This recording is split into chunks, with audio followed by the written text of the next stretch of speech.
Demak, mana sizga qiziq bir tarixiy fakt. Amerika Qo'shma Shtatlarining 34-prezidenti Dwight Eisenhower bir safar qarorlarni qanday qabul qilish haqida gapirib bergan. U o'sha paytda bir universitet rektorining shunday gaplarini keltiradi. Muammolar ikki toifa bo'ladi: shoshilinch va muhim. Eng qizig'i shundaki, shoshilinch ishlar ko'pincha muhim bo'lmaydi. Muhim ishlar esa deyarli hech qachon shoshilinch bo'lmaydi.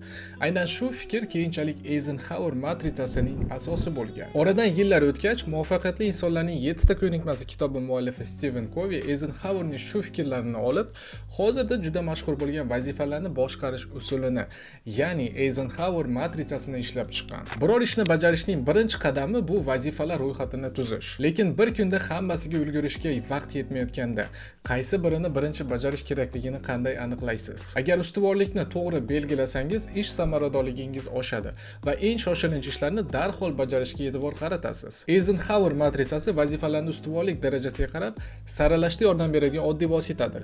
Ushbu videoda men sizga bu matritsani qanday tuzishni va undan vazifalarni to'g'ri belgilashda qanday foydalanish mumkinligini tushuntirib bermoqchiman. Eisenhower matritsasi bu vazifalarni shoshilichligi va muhimligiga qarab tartibga solish usuli bo'lib, u sizga eng zarur ishingizga ustunlik beradigan vositadir. Ushbu vosita vazifalaringizni 4 toifaga ajratish imkonini beradi. Birinchi navbatda bajarilishi kerak bo'lgan vazifalar, keyinroq rejalashtiriladigan vazifalar, boshqalarga topshiriladigan vazifalar va ro'yxatdan chiqarib tashlash lozim bo'lgan vazifalar. Keling, buning qanday ishlashini ko'rib chiqamiz.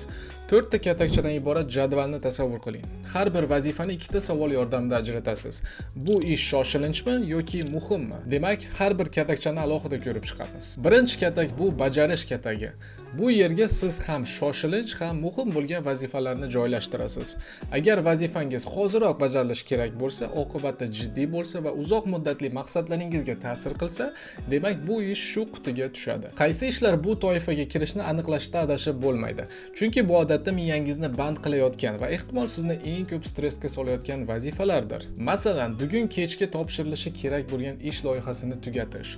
Farzandingiz kasal bo'lsa, uni darhol shifokorga olib borish yoki oshxonadagi sizayotgan kranni tuzatish. Ikkinchi katak bu rejalashtirish katagi. Bu yerga siz shoshilinch bo'lmagan, lekin hali ham muhim bo'lgan vazifalarni joylashtirasiz. Bu ishlar sizning uzoq muddatli maqsadlaringizga ta'sir qiladi, lekin darhol bajarilishi shart emas. Shuning uchun ularni keyinroqqa rejalashtirishingiz mumkin. Bu vazifalarni birinchi qutidagi ishlar tugagach bajarasiz. Bular sizning kelajak uchun rejalashtirilgan katta yutuqlaringizdir.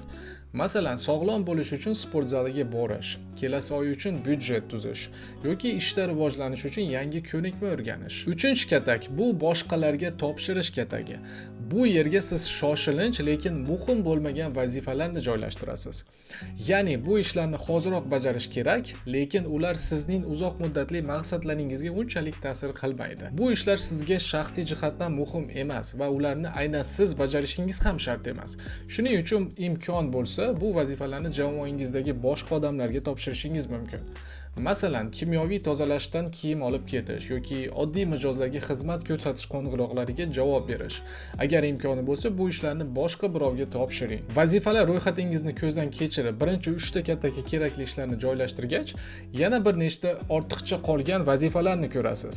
Bu qolganlar na shoshilinch, na muhimdir. Bular sizning asosiy maqsadlaringizdan chalg'itadigan, keraksiz va e'tiborga loyiq bo'lmagan ishlar xolos. Shuning uchun ularni to'g'ridan-to'g'ri 4-kataga joylashtirishingiz mumkin. Bu o'chirib tashlash katagi. Ular odatda vaqtni behuda sarflovchi mashg'ulotlar bo'ladi. Masalan, soatlab ijtimoiy tarmoqlarni ko'zdan kechirish, yoqtirmaydigan seriallarni ketma-ket tomosha qilish yoki shunchaki vaqt o'tkazish uchun telefon o'yinlarini o'ynash yoki foydasiz yig'ilishlarda qatnashish. Bularning barchasi shu toifaga kiradi.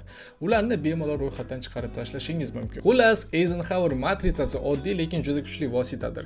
Gap ko'proq ish qilishda emas, balki aynan eng muhim ishlarni bajarishdadir. Keyingi safar vazifalar ro'yxati sizni bosib ketayotgandek tuyulsa, shunchaki 1 daqiqa to'xtang va tartiblab chiqing. Faqat shu oddiy odatning o'zi sizning ish uslubingizni ham, kuningizga bo'lgan munosabatingizni ham butunlay o'zgartirib yuborishi mumkin.